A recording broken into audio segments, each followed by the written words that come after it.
Hello and welcome to the debut of the Premier Fantasy Podcast, part of the Press Play Podcast Network, hosted by me, Jeff Tito Fidoff. Looking forward to talking fantasy sports all year long with you. Thanks for tuning in. Please subscribe to the podcast wherever you get your podcast fix. You can also follow me on Twitter, at FitHappens, T-H-I-T, at FitHappens. Give me a follow if you have any specific questions about your fantasy league, fantasy football, baseball, basketball. That's the best way to reach me, and I will get back to you.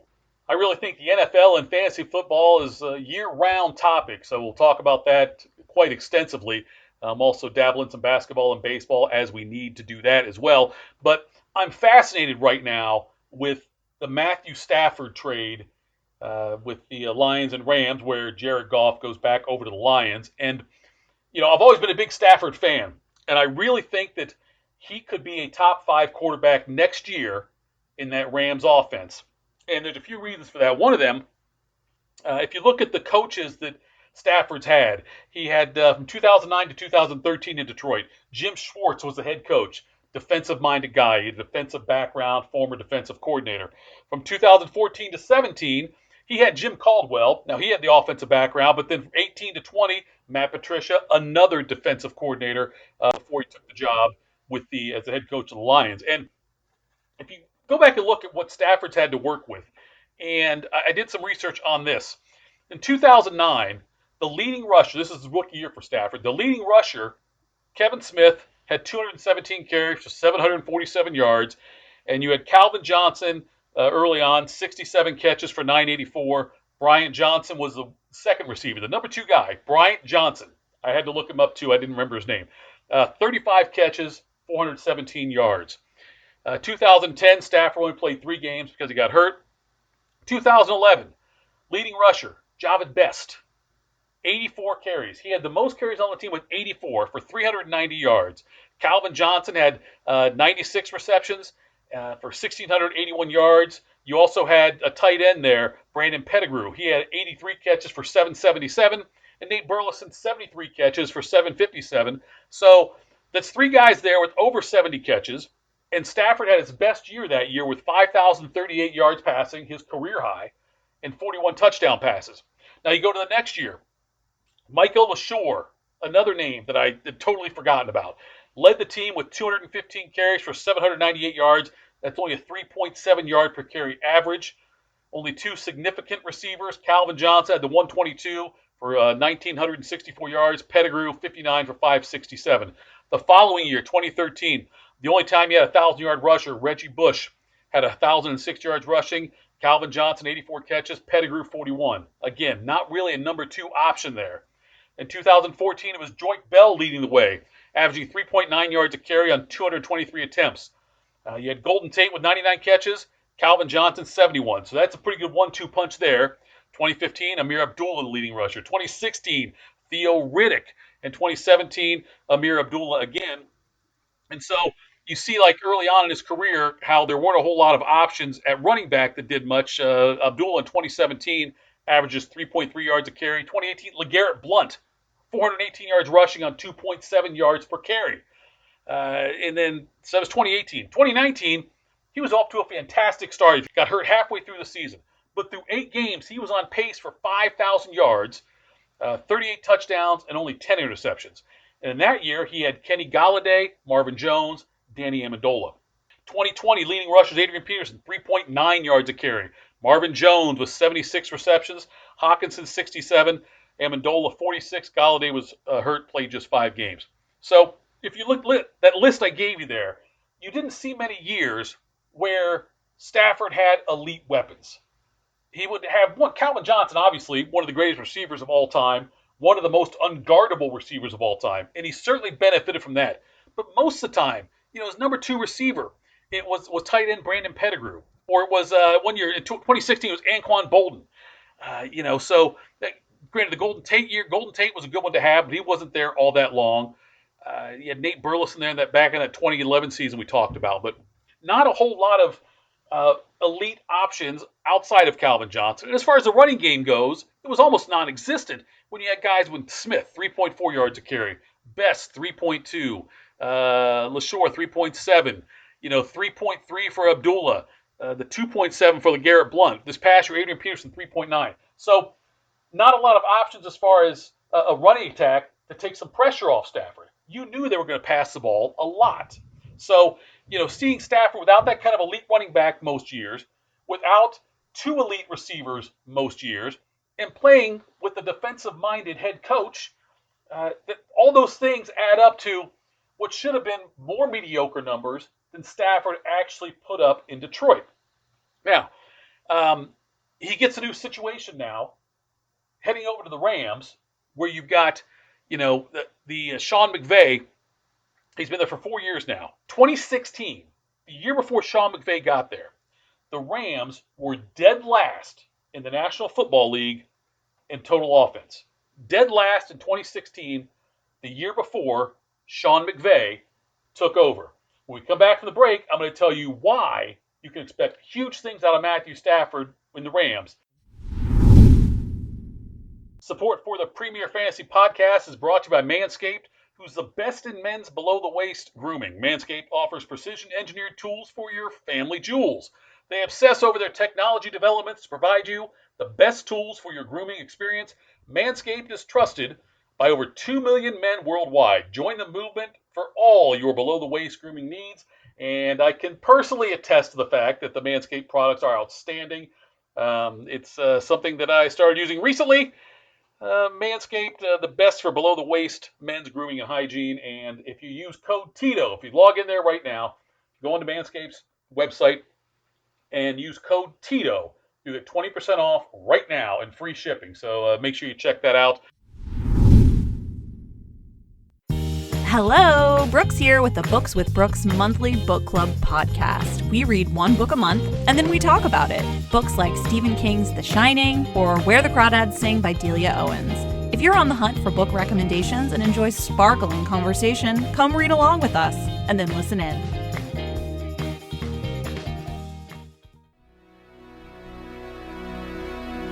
Hey everybody, it's Sam Amico from Cavs on the Break NBA podcast. Be sure to give us a listen for all your Cleveland Cavaliers recaps, analysis, breakdowns, draft talk, free agency. The list goes on and on. Give us a listen, Cavs on the Break NBA podcast. Hey, it's JD from the Hyman Podcast. I created this podcast to have hard conversations. Conversations that make us human but are also wildly uncomfortable. Conversations that help give voice to the voiceless and to the marginalized. Now you can listen to the entire first season on Apple Podcasts, Spotify, or wherever you get your podcasts from. Consider this your personal invitation to join the conversation. Hi, my name is Jeremy Powell, co-host of the Oranges, Oranger, Browns podcast. Check us out anywhere you listen to podcasts. For all your Browns coverage, post-game, pre-game, anything you need Browns, you'll find it here on the Oranges, Oranger, Browns podcast. All right, let's jump back in now to why I believe Matthew Stafford could be a top 5 quarterback next season. And with the Rams, as I mentioned before we went to the break, that in the year before Sean McVay got there, L.A., the Rams had were dead last in the National Football League in total offense. McVay's first year there, 2017, they jumped from last to first in the NFL in total offense. They were second in 2018. Goff starts to struggle in 2019. They dropped to 11th. This past season, 2020, they were 22nd in total offense, but they had horrible play out of Goff, who didn't even play in every single game. So, but in the 2020 season, Cam Akers, 145 carries for 625 yards, 4.5 yards a carry. Darrell Henderson, 138, 624, also 4.5 yards a carry. So I think that's a great sign for Stafford that he's going to have an actual running game. Teams that play the Rams are going to have to also worry about the Rams running the ball. For most of Stafford's career, that wasn't an issue in Detroit. They knew he had to throw it. Also, look at the receivers that Stafford's going into here with the Rams. You've got Cooper Kupp. Cooper Kupp last year, 92 receptions, 974, 10.6 yards per catch. You also had Robert Woods.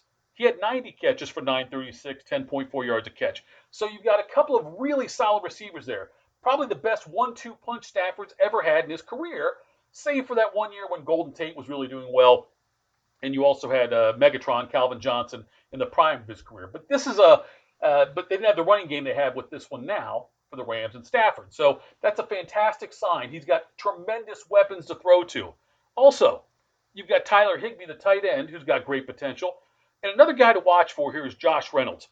Now, Josh Reynolds last year had 52 catches, not a big number, for 618 yards.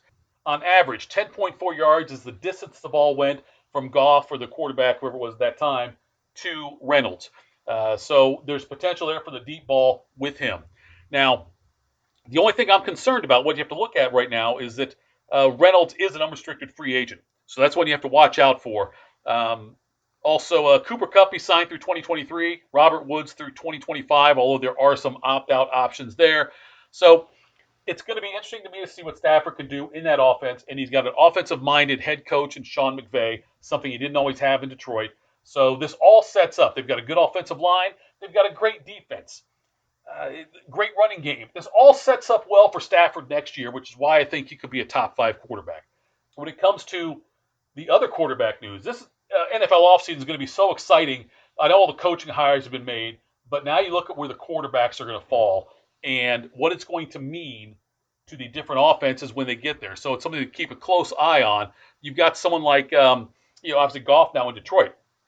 I don't think Goff will be able to put up anywhere near the numbers Stafford has in Detroit for a couple reasons. One, he's not going to have Sean McVay anymore. But also, if you look at where the Lions are at right now, the receivers, you got Kenny Golladay, absolutely a phenomenal talent, unrestricted free agent. Danny Amendola, unrestricted free agent. Marvin Jones, unrestricted free agent. So we don't even know who's going to be catching the ball next year for the Lions for Goff to throw to him. So Goff is going away from where he had such a great stable of receivers, a fantastic offensive-minded head coach, into a new coaching regime in Detroit, and also who knows what's going to happen with the wide receiver situation there in Detroit.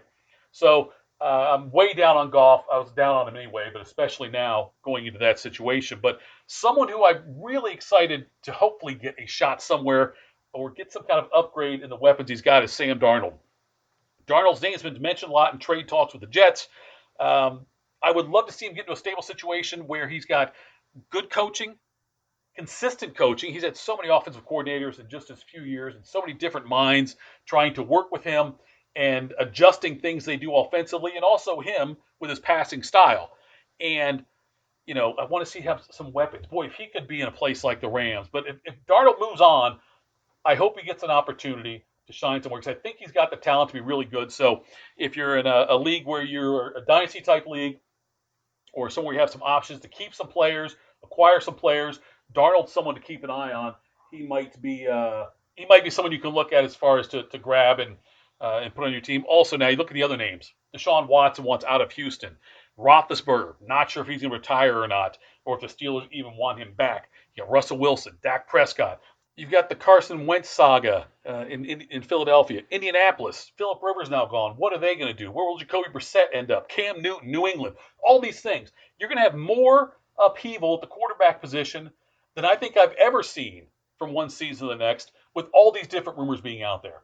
I don't think Aaron Rodgers is going anywhere. I know there's been some talk about that, but I wouldn't expect that to happen. I hope Green Bay can add another receiver, and that's the other thing you have to look at. Where are these receivers going to end up? So when you're rating these quarterbacks and when we're looking at what they're going to do, you also have to consider where the weapons are going to be.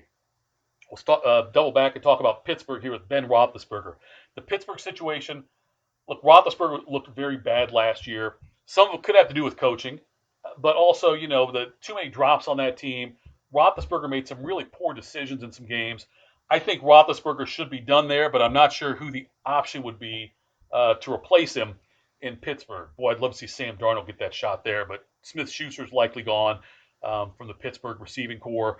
And, depending on where he goes, if he went to a place like Green Bay or a place like New England or the Jets, what could that mean for them? So we're going to keep a close eye on where all the movement goes in. We've got the NFL draft coming up, obviously. So another thing to watch, see where all these quarterbacks are going to land beyond Trevor Lawrence, who, undoubtedly will go number 1 overall to Urban Meyer in Jacksonville, and he should have success right away. But we'll talk about that one later on as we get closer to the draft and some of the movement with the quarterbacks gets finalized there. So I want to touch briefly on the NBA, and the big news out of the NBA is Anthony Davis is out for the Lakers at least 2 to 3 weeks. It's more than likely he won't return until after the All-Star break concludes, which will be on March 10th. Now, the Lakers are 4-1 so far in the games when Davis hasn't played, but that doesn't really tell the whole story because they haven't played great competition necessarily in those games. The 5 games he missed, they played against Minnesota, who's bad, Chicago, who's underperformed, Detroit, who's bad, and then 2 games against Oklahoma City. So it's not like they've played elite teams in the games where Anthony Davis has been out. So if you lose Anthony Davis, let's talk first about who's going to pick up the slack in LA for his production. In the 5 games he's been out, Kyle Kuzma's had a couple of big games, but not outstanding. I mean, he's got 20 points in one game, 22 in another, and a couple of big rebounding games. But really, Montrezl Harrell's the one who I think is going to benefit the most from this. You might think, well, Marc Gasol could, but Gasol, he doesn't play enough minutes and doesn't get enough touches to do anything, even when Davis has been out of the lineup in those 5 games. But Harrell's had a couple of games over 20 points and some decent rebounding games. He had 17 points in a game against Chicago also. And Dennis Schroeder's the other one. Schroeder's had several 19 points plus games when Davis hasn't played. So the Lakers don't have a lot of options as far as making a trade because they're so cap strapped, and because of the structure of the team, the structure of the money, they can't really go out and make a move right now to trade for somebody who could fill in for Davis if he's out even beyond March 10th. But they'll have to wait to probably the buyouts to happen, which will be after the trade deadline is March 25th in the NBA. So Davis hopefully comes back and they get a look to see how they're playing, but they don't have a lot of options there unless someone gets bought out and they go out and buy somebody on the cheap who wants to maybe chase a ring. So there'll be some options there for them, I believe. If the guy I think is going to benefit the most, I think Harrell benefits the most with Davis being out. Schroeder's probably next, and then maybe Kuzma. But really, LeBron's going to be the one who benefits a lot too as far as performance goes. You'll see him scoring more with Davis being on the bench, but it may hurt his assist numbers a little bit. So we'll have to watch that one. Now, there are a couple big names out there, guys who might get bought out. Teams have sat them down because they're looking to trade them, and we'll see what happens there. But right now, Blake Griffin, the Detroit Pistons, have sat him down, and the same with Andre Drummond in Cleveland, because the Cavs and Pistons both looking to trade those guys. And, I'm not sure how big of a market they'll be for them. But Blake Griffin's an interesting player if he goes to a situation like, say, with the Celtics. Now, Boston can't, I don't think they can trade for him outright because his salary exceeds what their trade exception is. But if he gets bought out by the Pistons, then obviously he can go any place he'd like that has room under the cap to add him. Obviously, Blake Griffin now is not the Blake Griffin he was during his prime with the Clippers, but he could still contribute, and depending where he goes, he may have some value there. Same thing with Andre Drummond. Drummond is someone who's had some big games for the Cavs. He had a 20-rebound game just recently, and he is certainly another player who has an opportunity to, depending where he goes, put up some decent numbers and have some value down the stretch. So if you're looking to add players, I don't know how deep your league is, but keep an eye on those two guys, see where they end up. Although obviously they're drawing goose eggs right now, where their teams are trying to trade them. Keep an eye on that news every day and see what transpires if they get bought out anytime soon, or if they are somehow successfully moved to another team. One more big piece of news in the NBA, Jason Tatum of the Boston Celtics. He was off to a torrid start this year. He has struggled as of late to recapture some of those numbers, and he has now revealed that he's still struggling from the after effects of COVID-19 and having a hard time conditioning and catching his breath sometimes. So that's an issue with him, but hopefully he gets that turned around. But that's been now the reason, I guess, why he's had his struggles lately as well. Hey, thanks so much for tuning in to the debut of the Premier Fantasy Podcast, part of the Press Play Podcast Network. I look forward again to talking fantasy sports all throughout the year. We can touch on some baseball later on this week, a little more basketball, and we'll see what's going on in football. Please follow me on Twitter, @ThitHappens, @THIT Give me a follow if you have any specific questions about your league or any fantasy questions about players or injuries. By all means, reach out to me and I'll get back to you. Thank you to Manscaped again for supporting this podcast. And coming up next, it is Phenomenal. So make sure you tune in for that podcast and subscribe to this podcast if you would. And I look forward to talking to you again later on this week on Friday.